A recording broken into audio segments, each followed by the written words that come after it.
Bonjour et bienvenue sur la chaîne YouTube de Prévol Parapente. Aujourd'hui, on va parler de l'acte moteur du pilotage aux arrières. Donc pour ça, on va comprendre la mécanique de pilotage, de l'incidence. C'est une gestion d'incidence tout comme les freins, mais avec les arrières.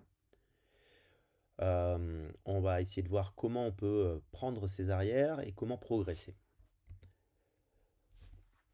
Alors le pilotage au frein, petit rappel, vite fait. Donc l'angle d'incidence, c'est l'angle entre la corde et l'arrivée des filets d'air qui vont taper sur le bord d'attaque. Quand on freine, on crée de la traînée, on modifie l'arrivée des filets d'air sur le bord d'attaque, donc on augmente l'angle d'incidence. Ça a pour action de ralentir la voile, parce que la traînée qu'on crée, c'est de la perte de vitesse. Maintenant, quand on traverse une ascendance, petit rappel, quand on pilote au frein, on va dans un premier temps avoir une rafale descendante, donc on va freiner pour éviter la fermeture. Tchac, voilà. Donc on va créer de la traînée, on va ralentir. Ensuite, on rentre dans l'ascendance, donc il va falloir relever les mains, et ainsi de suite. Maintenant, le pilotage aux arrières. Quand on arrive dans l'ascendance, au pilotage aux arrières, on va avoir exactement le même phénomène, évidemment. Donc on va avoir une voile qui va avoir tendance à plonger. Donc on va avoir une diminution de l'angle d'incidence avec, si elle est trop forte, un risque de dégueulante. Bon là, sur le schéma, la voile plonge de façon un peu exagérée, j'en suis bien désolé. C'est mes limites dans la maîtrise de PowerPoint. Et donc on va tirer sur l'arrière de manière à faire modifier. Donc là, on va modifier l'assiette de la voile et éviter la fermeture. Tout à l'heure, avec les freins, on modifiait notre trajectoire par augmentation de la traînée. Là, on va modifier notre angle d'incidence par modification de l'assiette en raccourcissant les élévateurs arrière.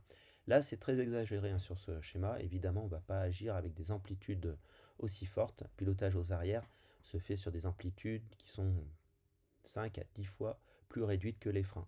Les freins, on a à peu près 1 mètre d'amplitude. Sur les arrières, on va agir sur 10-15 cm maximum. Donc on a l'avantage par rapport au frein, c'est qu'on va avoir une diminution limitée du profil et donc on va avoir une traînée limitée, c'est-à-dire qu'on ne va pas perdre en vitesse. Comment prendre les arrières? Plusieurs solutions. On va prendre, alors il y a beaucoup de voiles qui sont équipées d'un système qui permet de maintenir ces arrières. Donc soit une poignée horizontale, soit une poignée verticale sur laquelle la paume va reposer sur une petite gaine en néoprène. Donc une fois qu'on a choisi notre façon de prendre, suivant les préconisations du constructeur, on va tirer soit vers le bas, soit vers l'arrière. Moi, je conseille de faire un peu des deux. L'avantage de tirer vers l'arrière, c'est qu'on limite le débattement et donc on limite le risque de surpilotage aux arrières, comme les débattements sont plus courts. L'avantage de tirer vers le bas, justement, c'est qu'on augmente le débattement, donc on arrive à avoir une efficacité plus importante. On peut aussi agir de façon dissymétrique, c'est-à-dire qu'on peut venir tirer sur l'intérieur, au lieu de tirer vers le bas, tirer, ramener vers le visage, et donc ça va tirer un peu plus sur le bout d'aile, sur l'extérieur, ce qui permettra de générer des changements de trajectoire. C'est ce qui nous permet de tourner carrément, on peut faire des vrais virages aux arrières. L'avantage du pilotage aux arrières, c'est pour la ligne droite, et c'est pour optimiser la glisse, voire la stabilité, mais sur de la ligne droite. On enroulera évidemment toujours avec les freins.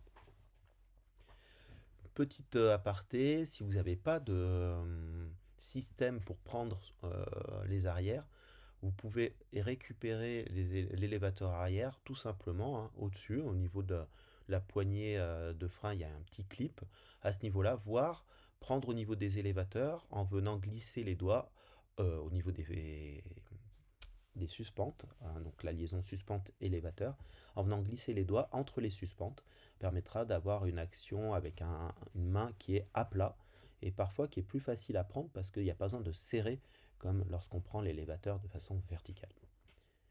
Merci d'avoir suivi notre chaîne YouTube et à bientôt pour de nouvelles explications. Et n'hésitez pas à poser des questions à vos moniteurs en stage, c'est toujours plus simple. Merci.